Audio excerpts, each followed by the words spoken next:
let me leave the stage first, and then you guys say, I got you. You hold me. I got it.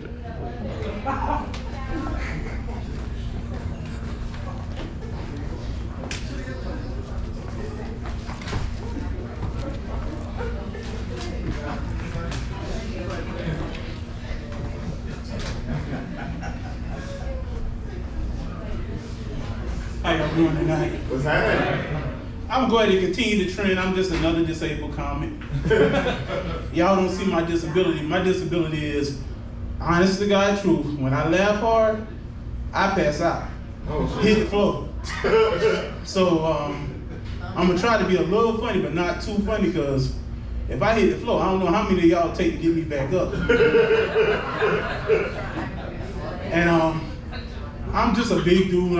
My comedy comes from a big dude perspective, and I've been big most of my life. I came up in elementary school. They used to line us up in a line, take us down to the nurse, weigh us, hide us, get our vision and stuff like that. In the 3rd grade, we went down there, and I weighed in as a heavyweight champion. In the 3rd grade, I could have fought a sanctioned fight with Mike Tyson. So I learned just in that alone how to maneuver through life. I remember, like, the teachers used to call my house, your son falling asleep in class, your son falling asleep in class. Well, think about this. My big self is squeezing in a little desk. So what I'm going home and telling my parents is, I'm not falling asleep, I'm passing out. I'm losing circulation. So I just learned just to maneuver like that. And then that goes into adulthood. I got a place and stuff like that.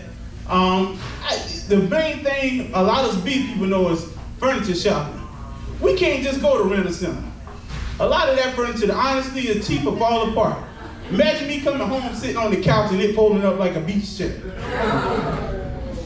Worst of all is me laying in the bed, and it just collapsing. The only time I want my bed to collapse is if I'm doing some activities in it. I don't mind that at all. Here recently, I'm going through a little divorce. It's a trying situation, but it ain't that hard. I think when the pandemic hit and they said socially distanced, she took them seriously and she left. Honestly, we had communication issues. And I didn't realize how bad it was till I looked on Facebook one day and she did one of the little fortune things.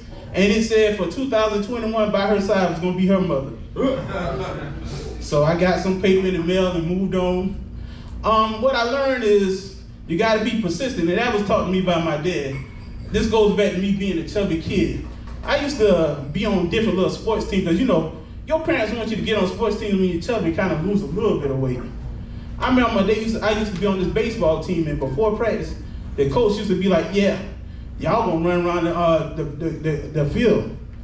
I remember the first practice, I looked at the coach and just sat there. So the next practice come out there, they done called my dad out there, but I ain't really know that. I see him out there, he got on dress pants, and this is back in the 80s. He had on dress pants, Stacey Adams, and a gall t-shirt. A gall t-shirt is what y'all call a wife beater today. Now, I'm used to seeing my dad like that before he go to church or something like he getting fully dressed. He's sitting there, and I'm looking, I'm like, I'm not about to run this track. So I start off slow walking. So I'm walking around the baseball field.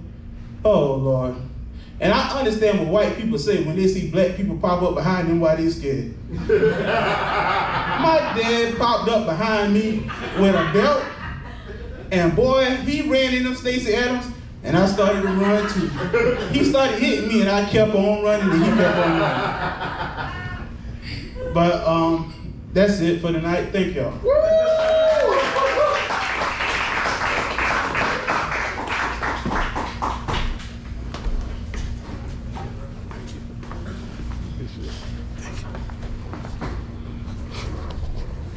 Y'all give it up.